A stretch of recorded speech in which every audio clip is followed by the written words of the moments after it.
အဲ့တော့ကျွန်တော် ADB ပတ်တူးသွားကြည့်အောင်နော် ADB ပတ်တူးအပိုင်းနဲ့မှာကျွန်တော်တို့ဘာတွေပါလဲဆိုတော့ comment တွေပဲထည့်ရမှာပေါ့နော်ဟိုတစ်ခါတော့ကျွန်တော်တို့သင်ခဲ့တာ ADB divide dash L ပေါ့နော် ADB gate server ADB stat server ADB reboot recovery ဆိုပြီးတော့သင်ခဲ့တယ်ရမယ်နော်ဒီ comment လေးကျွန်တော်တို့ကကျင့်ညံ့အောင်ကျင့်ထားပြီပေါ့နော်နောက်ပိုင်းကျွန်တော်တို့မြန်မာစာသွင်းတာတို့ backup လုပ်တာ restore လုပ်တာမျိုးဆိုလို့ရှိရင်ကျွန်တော်တို့က ADB သုံးရတာများမယ်ပေါ့နော်ရမယ်နော်အဲ့တော့ထပ်ပြီးတော့ကျွန်တော်တို့လေ့လာကြည့်အောင်နော် ADB ရှိဆိုတဲ့ comment လေးပေါ့နော်ဒီကောင်လေးကတော့ကျွန်တော်တို့ဒီမှာ CPU info တို့ CPU ကြည့်တာတို့ model ကြည့်တာတို့ company နံပါတ်ကြည့်တာတို့ version ကြည့်တာတို့ဆိုတော့ bin နံပါတ်ကြည့်တာတို့ဆိုပြီးတော့အမျိုးမျိုးရှိမယ်နော်ဒါကျွန်တော်တို့ကဒါ comment တွေနဲ့ပတ်သက်ပြီးတော့ဒါ list လုပ်ထားပေးတာပေါ့နော်စာကြောင်းရှေ့မှာဖြစ်တဲ့ကြောင့်ကျွန်တော်တို့ကဒီစာကြောင်းကို copy ကူးပြီးတော့တခြားနေရာမှာ paste လုပ်လို့ရအောင်စာကြူရိုက်ထားပေးတာပေါ့နော်တကယ်တမ်းကျွန်တော်တို့ရိုက်တဲ့ခါကျလို့ရှိရင်ဒီစာသားလေးအလွတ်ကျက်ထားရင်လည်းအဆင်ပြေတယ်ပေါ့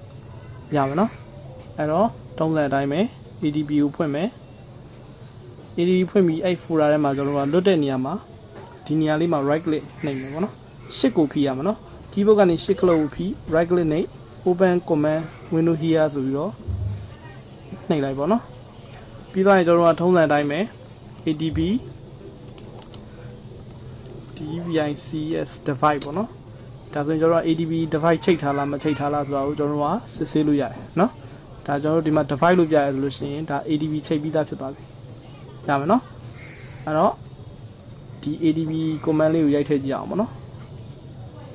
အဲ့နံပါတ်1ကျွန်တော်တို့ ADB command လေးကတော့ CPU info ကြည့်တာပေါ့နော် CPU မှာဘာ CPU လဲပေါ့နော်ဖုန်းရဲ့ CPU ကြည့်တယ်ဆိုတော့ command လေးပေါ့နော်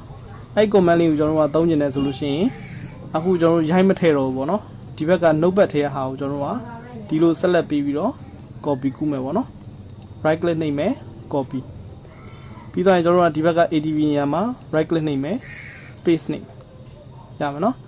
အဲ့နာခောက်ထည့်ကြည့်မယ်ဒါဆိုရင်ကျွန်တော်တို့က CPU နဲ့ပတ်သက်တဲ့ဖုန်းရဲ့ CPU နဲ့ပတ်သက်တဲ့အကြောင်းအရာတွေအကုန်လုံးကြာလာလိုက်မယ်ရမယ်နော်အကယ်လို့ကျွန်တော်တို့ကမျက်စိရှုပ်တယ်ဆိုလို့ရှိရင်ဒီ CPU တစ်ခုပဲကြည့်နေတယ်ဆိုရင်ဒီဒုတိယ command လေးနဲ့ပဲကျွန်တော်တို့ကရိုက်ထည့်လိုက်မယ်ပေါ့နော် select ပေးတယ် right click နှိပ်တယ် copy နှိပ်တယ်ဒီဘက်ကိုလာတယ် right click နှိပ်တယ် paste ပြီးရင် enter ခောက်ချလိုက်ဒါဆိုကျွန်တော်တို့ hardware မှာဘာပြလဲဆိုတော့ CPU ရဲ့အမျိုးအစားကိုပြတယ်ပေါ့နော် CPU မျိုးအစားဒီကွယ်ကွန်လို့ပြတယ်ပေါ့နော်ဒီ MSM ဆိုလို့ရှိရင်ကျွန်တော်တို့ကကွယ်ကွန်လို့သိရမယ်ပေါ့နော်MSM နေရာမှာကျွန်တော်တို့က empty လို့လာခဲ့တယ်ဆိုလို့ရှိရင် empty လို့သတ်မှတ်မယ်ပေါ့နော်ရမယ်နော်နောက် SC လို့ပါလို့ဆိုလို့ရှိရင်သူက SD လို့လာခဲ့တယ်ဆိုလို့ရှိရင်သူက spectrum လို့သတ်မှတ်မယ် high လို့လာခဲ့တယ်ဆိုလို့ရှိရင် high CPU လို့သတ်မှတ်မယ်ရမယ်နော်ဒါကျွန်တော်တို့က CPU info ကြည့်ပြီးတော့တချို့အရာတွေမှာကျွန်တော်တို့က firmware download ဆွဲရတာတွေပါရှိတယ်ပေါ့နော်အဲ့ဒီတကြောင့်မို့ကျွန်တော်တို့ကဒီ command လေးကိုတည်ထားဖို့လိုတယ်ရမယ်နော်ဒါဒုတိယအကြောင်း command ပေါ့နော်ပထမအကြောင်း command ကိုသုံးလဲရတယ်နော်ပထမအကြောင်း command ကိုသုံးမယ်ဆိုရင် copy ကူးလိုက်မယ်ဒီနေရာမှာ right click နဲ့ paste enter ခောက်အတူတူပဲเนาะဒီနေရာမှာ hardware ဆိုတဲ့နေရာမှာပဲကြည့်ရမှာပဲရမှာเนาะအဲ့တော့ပြန်ရှင်းမယ် CS နောက်တစ်ချောင်းပေါ့เนาะနောက်တစ်ချောင်းကျတော့ကျွန်တော်တို့ကဒီ model ကိုကြည့်တာပေါ့เนาะဖုန်းတစ်ခုရဲ့ model ကိုကြည့်တာ model နံပါတ်ဘယ်လောက်လဲပေါ့เนาะဒါဆိုရင်ကျွန်တော်တို့က model ကြည့်ချင်တယ်ဆိုရင် select ပေးမယ် right click နှိပ်မယ် copy ဒီဘက်မှာကျွန်တော်တို့က click ပြန်ချ paste လုပ် enter ခောက်ဒါဆိုရင်ကျွန်တော်တို့ကဒီမှာ Huawei G930 U30 ဆိုပြီးပြလိုက်မယ်ရမှာเนาะဒါကျွန်တော်တို့ကဒီဖုန်းရဲ့ model နံပါတ်ကိုကြည့်တာပေါ့เนาะနောက်တစ်ခုကကျွန်တော်တို့ဒီ company ဘယ် company ကထုတ်တာလဲသိချင်တယ်ဆိုရင်ဒီစာကြောင်းလေးပေါ့เนาะဒီစာကြောင်းလေးကို select ပေး copy ကူဒီဘက်မှာလာပြီးတော့ paste လုပ် enter ခောက်ဒါဆိုရင်ကျွန်တော်တို့က company နာမည်ကိုရေးထားပြီးတယ် Huawei ဆိုတဲ့ company ရေးထားပြီးတယ်ရမှာเนาะဒီကောင်နောက်တစ်ခုကျတော့ version ကြည့်တာပေါ့เนาะ version ကြည့်ရဆိုလို့ရှိရင်ဒီစာသားလေးကို copy ကူမယ်ဒီမှာ right click နှိပ်မယ် paste ချမယ် enter ခောက်မယ်ဒါဆိုရင်ကျွန်တော်တို့က Android version ဘယ်လောက်လဲဆိုတာကိုသူကဒီမှာပြပေးတယ် 4.2 လား 4.4 လား 4.3 လားပေါ့เนาะအဲ့ဒါကိုပြပေးတယ်ပေါ့เนาะဒါ Android version ကိုကြည့်ပြီးတော့ဆုံးဖြတ်တာပေါ့เนาะနောက်တစ်ခုကကျတော့ကျွန်တော်တို့ ADB ရှိဒီကောင်လေးပေါ့เนาะ display ID ဆိုတဲ့ဟာလေးเนาะဒီကောင်လေးလည်းကျွန်တော်တို့က firmware တင်တဲ့အခါကျလို့ရှိရင်လိုပါတယ်เนาะအဲ့တော့ right click နှိပ် paste လုပ်ပြီး enter ခောက်ကြည့်ဒါဆိုလို့ရှိရင်ကျွန်တော်တို့က G930 U30 ဆိုပြီးတော့ဒီဘင်းရင်နံပါတ်လေးပေါ်လိမ့်မယ်ပေါ့နော်ဟာဝေးတွေမှာကျွန်တော်ဘင်းရင်နံပါတ်ကြည့်မယ်ဆိုလို့ရှိရင်သူကအနောက်ကနံပါတ်ကိုကြည့်ရတာပေါ့နော် B129 ဆိုတဲ့နံပါတ်ကလေးကိုကြည့်ပြရတယ်ရမှာနော်ဒါကျွန်တော်ကဒါ ADB နဲ့ပတ်သက်ပြီးတော့အပိုင်း2ပေါ့နော်ဒီကောင်လေးကျွန်တော်ကရိုက်တက်အောင်ကြိုးစားပြီးမှာပေါ့နော်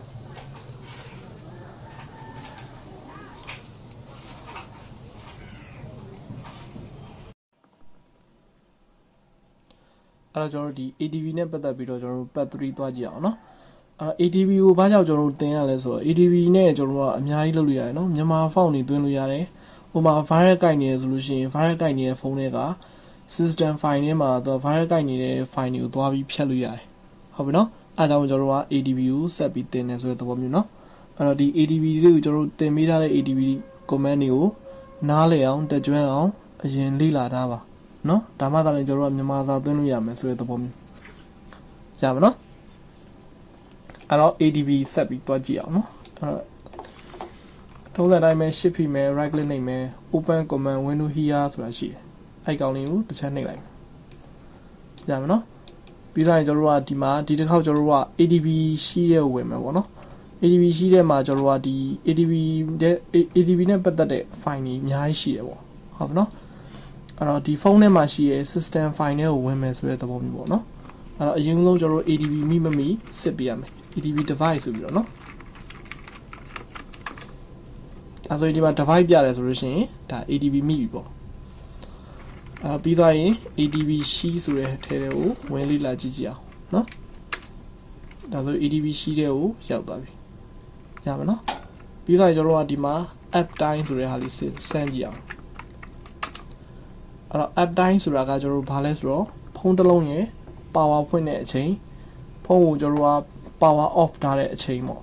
သို့မဟုတ်ကျွန်တော်တို့ဒီ idle ဖြစ်နေတဲ့အချိန်ပေါ့နော်ဒီဖုန်းသုံးတော့သုံးတဲ့အတိုင်းပဲမသုံးမဲ့နဲ့ဒီတိုင်းပြတ်ထားရဲဆိုတဲ့အချိန်ပေါ့နော်ဒါဖုန်းတစ်လုံးရဲ့ power ဖွင့်တဲ့အချိန်ကိုကြည့်ကျင်တယ်ဆိုလို့ရှိရင် app time ဆိုတဲ့ဟာလေးကိုရိုက်ထည့်ပြီးတော့ကြည့်လို့ရတယ်ဒီဖုန်းဒီကျွန်တော်တို့ကဘယ်ချိန်တော့ဖွင့်ထားတယ်ဘယ်ချိန်မှာ sleep ဖြစ်တယ်ဘယ်ချိန်မှာ idle ဖြစ်တယ်ဆိုတဲ့ဟာကိုပြန်ပြီးတော့လေ့လာလို့ရတယ်ရပါနော်ဒါတိတ်တော့အရေးမကြီးပါဘူးတိတ်မသုံးကြအောင်နော်ဒါပေမဲ့ ADB command ထဲမှာပါတယ်ဆိုတဲ့အကြောင်းမလို့ကျွန်တော်တို့ပြန်ပြီးသင်မိတယ်ဆိုတဲ့သဘောမျိုးရမယ်နော်ADB ရှိတဲ့ဝင်လိုက်တာကတော့ဒီဖုန်းတစ်လုံးရဲ့အတွင်းပိုင်း system တွေကိုကြည့်ကျင်လို့ကျွန်တော်တို့ဝင်ချရဲဆိုတဲ့သဘောမျိုးဟုတ်ပြီနော်ဒီ ADB ရှိဆိုတဲ့ command လေးရိုက်ထည့်လိုက်ပြီဆိုလို့ရှိရင်ဖုန်းတစ်လုံးထဲမှာရှိတဲ့ file တွေ folder တွေကြည့်ကျင်တယ်ဆိုလို့ရှိရင်ကြည့်မဲ့ command ပေါ့နော်အဲ့ command ကကျွန်တော်တို့ ls ဆိုတဲ့ command လေးနော် ls ကကျွန်တော်တို့က list ကိုပြောတာနော် ls ပြီးတော့လို့ရှိရင် -al နော် al ကကြတော့ all ပေါ့အကုန်လုံးကြည့်မယ်ဆိုတဲ့သဘောမျိုးရမယ်နော်အနာခောက်ချလိုက်ဒါဆိုရင်ကျွန်တော်တို့ဖုန်းထဲမှာရှိတဲ့ file တွေအကုန်လုံးကိုလာပြပြီးတယ်နော်DEV တို့ .4 တို့အစုံမဲ့ဒီထဲမှာသွား phone file folder မှာရှိတဲ့ဟာတွေအကုန်လုံးကိုပြပြီးတယ်ရမယ်နော်ဒီမှာကျွန်တော်တို့ root လို့တဲ့နေရာတွေရောသွား system ဘိုင်းတွေရောနော်အကုန်လုံး crash တွေရောအကုန်လုံးပြလာပြီးတယ်နော်အဲ့ဒီထဲမှာကျွန်တော်တို့ရွေးကြည့်ကျင်တယ်ဆိုလို့ရှိရင်ခုနက ls -al ပေါ့နော်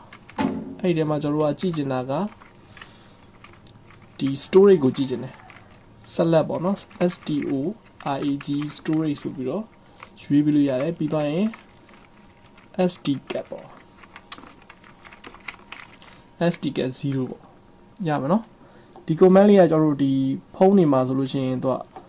file manager ဖွင့်လိုက်တာနဲ့စတွေ့ရမယ့်နေရာလေးပေါ့နော်အဲ့မှာ internal ရှိတယ် sd card ရှိတယ် internal ကတော့ကျွန်တော်တို့ sd card 0လို့ခေါ်ပြီးတော့ sd card ကြတော့ sd card 1လို့ခေါ်တယ်ရမှာနော်အဲ့တော့ကျွန်တော်ဒီမှာ internal ထဲမှာရှိတဲ့ file တွေကိုကြည့်ချင်တယ်ဆိုလို့ရှိရင် sd card 0ဆိုတဲ့ command လေးရိုက်ပေးမယ်နော်ပြီးရင် enter ခောက်ပေးမယ်ဒါဆိုကျွန်တော်တို့ဒီဖုန်းထဲမှာတွင်းထားတဲ့ file တွေအကုန်လုံးကိုပြပြီးတယ်နော်ဒါ file manager ကိုဖွင့်လိုက်တယ်ဆိုလို့ရှိရင်မြင်တွေ့ရမယ် data တွေပေါ့နော်ရမယ်နော်ဒါကျွန်တော်ရွေးပြီးတော့ကြည့်တာပေါ့နော် system file ထဲမှာရှိတဲ့ storage sd card 0ဆိုတဲ့ folder ထဲမှာပေါ့နော်တွားပြီးတော့ဝင်ကြည့်တာဆိုတဲ့သဘောမျိုးပေါ့ရမယ်နော်ဒါကျွန်တော်ဖုန်းတစ်ခုကိုဖွင့်မဲ့အခါကျလို့ရှိရင်တော့ file manager ဆိုတာရှိတယ် file manager ဆိုတဲ့ဟာလေးနှိပ်လိုက်တယ်ဆိုလို့ရှိရင်အဲ့မှာကျွန်တော် folder တွေပေါ်မယ် folder တွေအောက်မှာတော့ file တွေပေါ်မယ် ရမယ်နော်နောက်တစ်ခုကကျွန်တော်ဖြတ်ချင်တယ်ဆိုလို့ရှိရင် im command သုံးရမယ်နော် im ဆိုတဲ့ command သုံးမယ်သုံးပြီးသွားပြီဆိုလို့ရှိရင် space bar လေးတစ်ချက်ပုတ်မယ်ဒီကိုဖြတ်ချင်တဲ့ file ကိုရွေးမယ်ပေါ့နော်ဥပမာကျွန်တော်က v2.jpg ဆိုဖြတ်ချင်တယ်ဆိုလို့ရှိရင်ဒီနာမည်လေးပေါ့နော်ဒီနာမည်ရှိတဲ့နေရာကိုရိုက်ပေးရတယ်နော်ဒီနာမည်ရှိတဲ့နေရာကဘယ်ထဲမှာရှိလဲဆိုတော့ storage storage ထဲက sdcat 0ထဲမှာရှိတယ် select v2 ပေါ့ vg2.jpg ရမယ်နော်ဒါကျွန်တော်တစ်ခါကြောက်လို့ရှိရင်ဖုန်းထဲမှာဖြတ်မြရတဲ့ဟာတွေကိုကျွန်တော်ကွန်ပျူတာနဲ့ဖြတ်မယ်ဆိုလို့ရှိရင်